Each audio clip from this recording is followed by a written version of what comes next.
अस्सलाम वालेकुम, क्या हाल है जी? क्या करते हैं भाई? मजदूरी करता हूँ। यहाँ स्टॉल लगाते हैं, क्या नाम है आपका? मोहम्मद आदिल।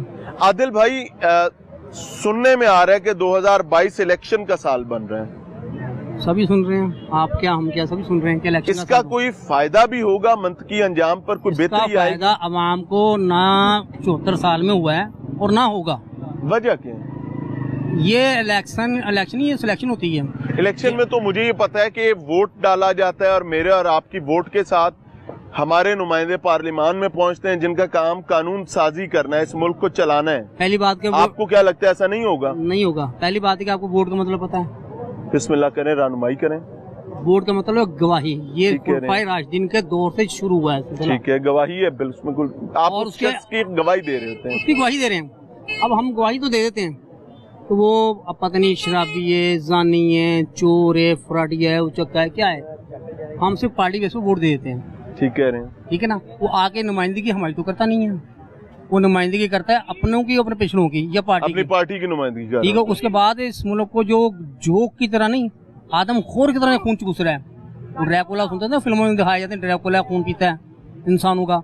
तो हमारे इदारे वो ड्रैकुला है, वो ना हमें मरने देते हैं और ना हमें मारते हैं। सरकारी मुलाजमीन की सरकारी कौन सा इदारा देख लें आप? सरकारी मुलाजमीन जो तनख्वाहदार मुलाजिम है ना, टोटली। आप स्वीपर से लेके डीजी तक चले जाएं। अच्छा, मुझे एक चीज बताएं, आपको हमें हमेशा ये बताया गया कि सियासतदान इस मुल्क को खा गए। क्या मुमकिन है कि सरकारी मुलाजिम को साथ मिलाए बगैर सियासतदान कोई भी एक टके की भी करप्शन कर सके? एक हाथ से ताली बजती है नहीं, दो हाथ से बजती है। एक हाथ से सिर्फ चपेट पड़ती है, ठीक है ना। वो अवाम को पड़ती है, वो एक हाथ की चपेट अवाम को पड़ती है। इदारे और सियासतदान मिलकर खाते हैं ना, ये अपना में हिस्सा मिलता है, यानी प्रोटेक्ट करते हैं। अब खान साहब ने तारीख का सबसे बड़ा कर्जा ले लिया। फर्क स्पोज एक मिसाल देता हूँ, 71 साल में 72 साल में 100 रुपया कर्जा लिया गया। तो साद रफीक साहब ने या दूसरे साहब ने कहा जी 80% उन्होंने कर्जा और ले लिया। ठीक है। शौकत अली साहब फटाफट बोलते हैं नहीं 80% लिया, हमने 76% लिया है, हमने 100 रुपए लिए, 76 में लिए। उन्होंने शर्म से डूब के मर जा नहीं, गाली कब्र में तेरी टांगे हैं। दो बात सुनी, कब्र में उसकी टांगे हैं।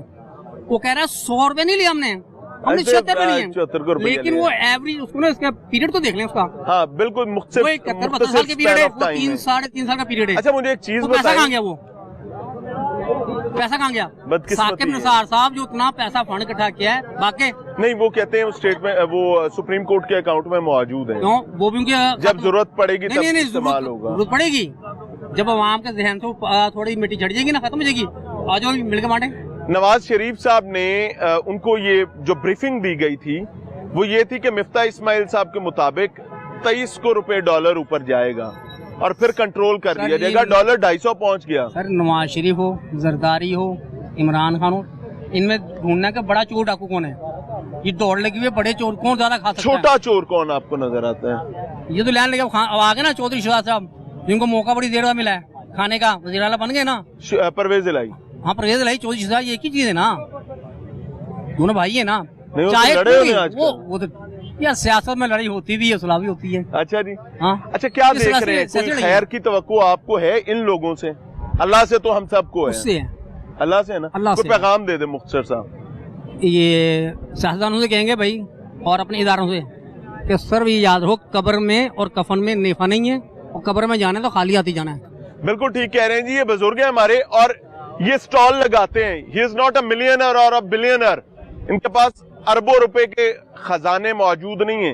ये छोटा सा एक मुख्तर सा स्टॉल है, मेरे ख्याल से कोई 40-50 नहीं तो 60-70 जो है वो शर्ट्स पड़ी होंगी। इन्होंने ये बेचना है, लेकिन ये मुतमईन है। क्यों? क्योंकि ये कौम पर बर्डन नहीं बन रहे। आप लोगों के हवाले से जब मैं आप लोग कह रहा हूं तो वेरी स्पेसिफिकली हर जिम्मेदार से कह रहा हूं, आप लोगों की जिम्मेदारी बड़ी है, आपका बर्डन बड़ा है। इनका मैसेज है जी, जरूर इस पर अगर कान खुले हो, आवाज जाती हो तो इसको सुनिएगा।